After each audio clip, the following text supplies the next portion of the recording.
Hi everyone, welcome to study word classes. So friends, हम लोग discuss करने वाले हैं कि 14 डेज में सीटेट को कैसे क्वालिफाई करेंगे, क्योंकि जो आपका एग्ज़ाम होने वाला है वो 14 जो है दिसंबर को होने वाला है, जिसमें जो है अब ज़्यादा समय बिल्कुल भी नहीं बचा हुआ है।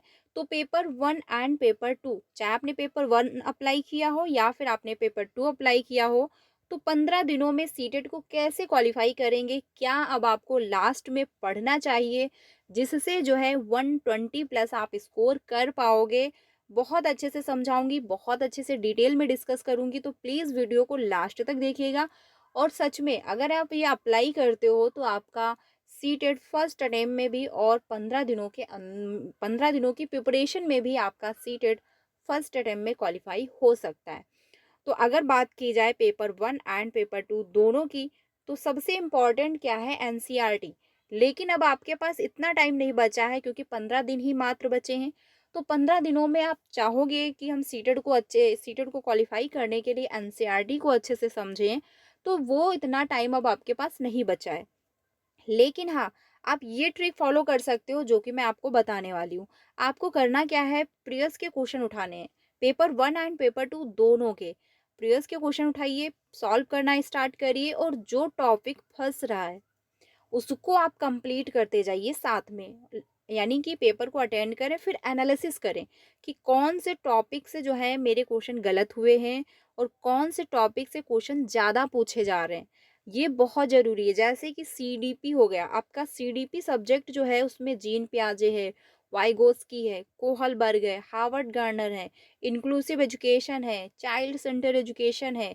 ये सारे टॉपिक जो हैं बहुत हमेशा पूछता है। अगर हिंदी पेडागोजी की बात की जाए तो नॉम चॉम्स्की हो गए, और साथ में उसमें हिंदी पेडागोजी में आपका जीन पियाजे हो गया, वाइगोस्की हो गया, वहाँ से भी क्वेश्चन उठाए जाते हैं। तो ये ऐसे टॉपिक हैं जो paper one and paper two दोनों में हेल्प करेंगे, और सीडीपी में तो करेंगे ही, साथ ही अदर सब्जेक्ट में भी करेंगे। जैसे आपका हिंदी पेडागोजी हो गया, उसमें भी पूछता है क्वेश्चन। तो ये ऐसे टॉपिक हैं जिनको आपको कवर कर लेना है। मेन मेन पॉइंट क्या है वो आपको अच्छे से समझ लेना है। लेकिन अगर आपने मेरी क्लासेस पहले से ज्वाइन किया होगा तो मैंने पहले भी डिस्कस किया है कि सीटेट की तैयारी कैसे करेंगे। उसमें मैंने आपको बताया था कि आप जो भी टॉपिक पढ़िएगा उसको 15 मिनट के लिए क्या करना है, नोट डाउन कर देना है, एक नोट्स बना लेनी है खुद की। आपको समझ में आना चाहिए, मेन मेन पॉइंट उसमें नोट डाउन कर लीजिएगा। अब वो नोट्स अगर आपने बनाए होंगे तो अब वो आपके लिए बहुत हेल्प करेंगे। अब आपको वो रिवीजन में रखना है, ठीक है, वो अब आप रिवीजन में रखिए अगर आपने बनाया है। अगर आपने नहीं भी बनाया है तो अब आप क्या करोगे, प्रीवियस के क्वेश्चन अच्छे से हल करिए, और उसमें क्या है, एनालिसिस करिए कि कौन से टॉपिक से क्वेश्चन ज़्यादा पूछे जा रहे हैं, कौन से टॉपिक से क्वेश्चन गलत हो रहे हैं, और कौन से सब्जेक्ट में आपके नंबर कम हो रहे हैं। और ये भी देखिए कि कौन से सब्जेक्ट में आपके नंबर अच्छे हैं। मान के चलिए सपोज दैट आपका सीडीपी बहुत अच्छा है, सीडीपी में आपके अच्छे खासे नंबर आ रहे हैं, 28 आ रहे हैं, 29 आ रहे हैं, तो आप सेफ जोन में हो और आप बहुत अच्छी सब्जेक्ट है आपकी। लेकिन दूसरी तरफ हिंदी में आपके 15 नंबर अगर आ रहे हैं तो एक प्रॉब्लम की बात है। तो जिस भी सब्जेक्ट में नंबर कम आ रहे हैं उस सब्जेक्ट पर फोकस करिए। एक ही सब्जेक्ट को अगर आप अच्छे से एक रिवीजन करते रहोगे तो एक सब्जेक्ट आपका सीटेट क्वालिफाई नहीं कराएगी। सारी सब्जेक्ट मिलकर ही आपका स्कोर बनाएंगे, और तभी जाके आपका सीटेट क्वालिफाई हो पाएगा। तो सभी सब्जेक्ट पर फोकस करना है। जो सब्जेक्ट आपकी बहुत अच्छी है तो आप उसको थोड़ा सा कम टाइम दें, जो सब्जेक्ट आपकी बहुत वीक है आप उस पर टाइम दें। और प्रीवियस के क्वेश्चन की जब भी प्रैक्टिस करें तो एनालिसिस बहुत ज़रूरी है। एनालिसिस ज़रूर करें, क्योंकि उससे आपको ये समझ में आएगा कि कहाँ पर आपको और मेहनत करने की ज़रूरत है। और आपको एक्स्ट्रा टाइम ज़रूर देना पड़ेगा, क्योंकि अगर आप 15 दिनों के अंदर सीटेट को क्वालिफाई करना चाहते हो, और अगर आप ये सोच रहे हो कि 2 घंटे में अगर हम प्रिपरेशन कर रहे हैं और मेरा क्वालिफाई होगा, तो एक जो है प्रॉब्लम की बात है, और आपको एक्स्ट्रा टाइम देना पड़ेगा, ठीक है। क्योंकि इसका अगर देखा जाए सही से प्रिपरेशन तो 2 मंथ, 2.5 मंथ या 3 मंथ का सिलेबस है। अगर आप अच्छे से सीक्वेंस में और आराम से अगर तैयारी करते हो तो। अगर आपने नोट्स बनाए हुए हैं तो उनको मल्टीपल टाइम रिवीजन करें। और लैंग्वेज, लैंग्वेज बहुत ज़रूरी है। Paper one and paper two दोनों की मैं बात कर रही हूँ। आपका लैंग्वेज फर्स्ट कोई भी रहा हो, लैंग्वेज सेकंड कोई भी रहा हो, लैंग्वेज के पैसेज ज़रूर सॉल्व करना 100% डेली। अब 15 दिन बचे हुए हैं, 15 डेज़ में आपको क्या करना है, डेली पैसेज को सॉल्व करना है। लैंग्वेज फर्स्ट, लैंग्वेज सेकंड, क्योंकि 15 नंबर का आता है पैसेज और 15-15 नंबर मिला कर के आपके 30 नंबर बनते हैं एक लैंग्वेज में, एक पेपर में, क्योंकि language first and language second दोनों होंगी और दोनों के पैसेज जो होते हैं 15-15 नंबर के होते हैं। ये 30 नंबर आपके फोकट के मिलेंगे, क्योंकि पैसेज आप जब सॉल्व करोगे 2 से 3 पैसेज आपको समझ में आने लगेगा। आपको माइंडसेट आपका बनने लगेगा कि यस सीटेट में कैसे पैसेज पूछे जाते हैं और हमको कैसे पैसेज को सॉल्व करना है। तो ये काम करना है और साथ में क्या नहीं करना है, आपको जो है ग्रामर बिल्कुल भी नहीं टच करनी है। भूल जाइएगा कि सीटेट में ग्रामर भी पूछता है, क्योंकि ग्रामर के क्वेश्चन सिर्फ 2 पूछता है और इससे ज़्यादा नहीं आते हैं। अब 2 नंबर के लिए आप 15 नंबर तो नहीं गँवा सकते। तो इसीलिए पैसेज को सॉल्व करिए, 2 नंबर के पीछे ना पड़े। वो बहुत ही मिनिमम कुछ को जो है बहुत ही जो है बेसिक क्वेश्चन पूछे जाते हैं, ग्रामर से वो आप कर लोगे, कोई दिक्कत नहीं होगी, उसी पैसेज से क्वेश्चन पूछे जाते हैं। तो पैसेज को सॉल्व करना, जो भी आपकी लैंग्वेज हो, हिंदी है, इंग्लिश है, संस्कृत है, जो भी लैंग्वेज हो। तो अब लास्ट में आपको बस 3 काम करने हैं, जो है प्रीवियस के क्वेश्चन की प्रैक्टिस करिए डेली, पेपर 1 एंड पेपर 2 दोनों। देखिए आपने पेपर चाहे 2 अप्लाई किया हो, चाहे आपने पेपर 1 किया हो, सीडीपी आपका सेम है, जो है हिंदी पेडागोजी सेम है। तो अब आप ये थिंकिंग ना लेके चले कि हमारा पेपर 2 है तो हम पेपर 2 के ही पैसेज जो है प्रीवियस के क्वेश्चन डिस्कस करेंगे या फिर जो है हल करेंगे, ऐसा नहीं। क्योंकि क्वेश्चन जो है पेपर 1 में जो पूछता है वही कभी-कभी पेपर 2 में देखने को मिल रहे हैं, पेपर 2 के क्वेश्चन पेपर 1 में भी देखने को मिल रहे हैं। तो आपको दोनों के पैसेज जो है दोनों के जो है क्वेश्चन सॉल्व करने हैं, पेपर 1 हो या फिर आपका पेपर 2 हो, ठीक है?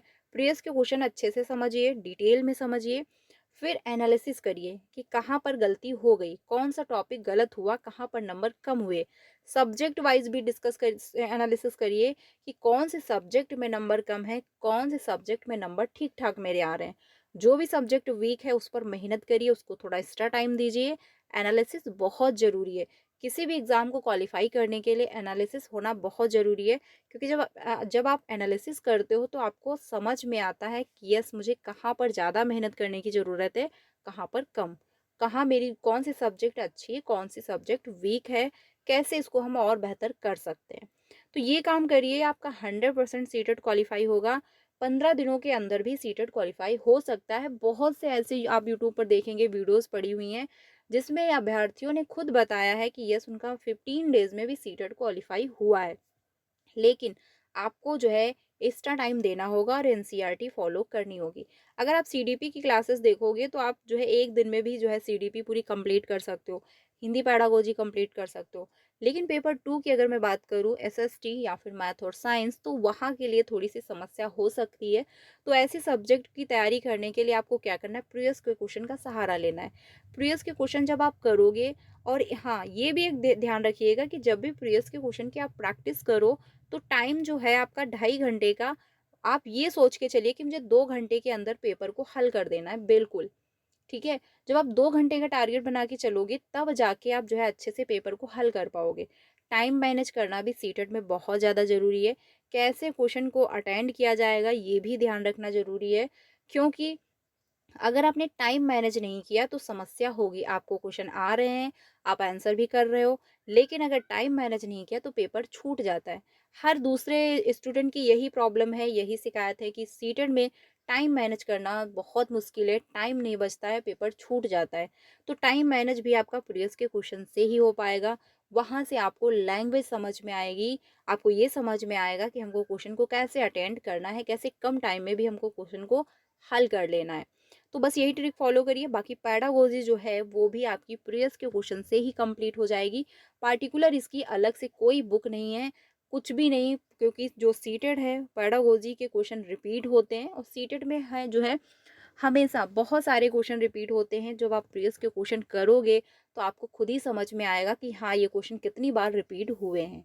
तो अच्छे से तैयारी करिए, प्रीवियस के क्वेश्चन अच्छे से लगाइए डेली। और मैप मैप को भी टाइम टू टाइम देखते रहिए, क्योंकि पेपर 1 में भी मैप से पूछता है ईवीएस पेडागोजी में, और पेपर 2 में भी जो है सोशल साइंस में मैप से आते हैं क्वेश्चन। तो मैप को भी जो है कम टाइम में आप 2 से 3 बार जो है देखते रहिए, वहाँ से भी 2 से 4 क्वेश्चन आपको देखने को ज़रूर मिल जाएँगे। तो फ्रेंड्स ये ट्रिक फॉलो करिएगा, 100% आपका सीटेट क्वालीफाई हो जाएगा, कोई प्रॉब्लम नहीं होगी। बाकी सीटेट की क्लासेस कंटिन्यू है 3 बजे और जो है 5 बजे। 3 बजे की क्लास में हम लोग सीडीपी, आपका Hindi pedagogy, EVS pedagogy, math pedagogy सब कुछ डिस्कस कर रहे हैं 3 बजे की क्लास में, जहाँ पर हम लोग प्रीवियस के क्वेश्चन की ही प्रैक्टिस कर रहे हैं। प्लेलिस्ट बनाई हुई है, सारी क्लासेस मिल जाएँगी, जॉइन कर सकते हो। बाकी ये ट्रिक फॉलो ज़रूर करिएगा, 100% आपका सीटेट फर्स्ट अटेम्प्ट में क्वालीफाई हो जाएगा। वीडियो अच्छी लगी हो तो प्लीज़ लाइक कर दीजिएगा और अपने सारे फ्रेंड को शेयर करिएगा। बाकी जितनों ने भी जो है नोट्स बना लिए होंगे, क्योंकि मैंने पहले भी बोल रखा था, तो उनके लिए बहुत अच्छा है, वो नोट्स को जो है मल्टीपल टाइम रिवीजन करें और प्रीवियस के क्वेश्चन की प्रैक्टिस करें। एनालिसिस बहुत ज़रूरी है, एनालिसिस को बिल्कुल भी नहीं भूलना है। और जो जो सब्जेक्ट वीक है उस पर ध्यान दें, क्योंकि सारी सब्जेक्ट मिल करके ही आपका स्कोर बढ़ाएंगी, तभी जाके आप क्वालिफाई हो पाओगे। तो ये ट्रिक फॉलो करिएगा, 100% क्वालिफाई होगा। बाकी आपकी क्या राय है कमेंट में ज़रूर बताइएगा। मिलते हैं नेक्स्ट वीडियो में। वीडियो अच्छी लगी तो प्लीज़ लाइक कर दीजिएगा और अपने सारे फ्रेंड को शेयर भी करिएगा। मिलते हैं नेक्स्ट वीडियो में। Thank you.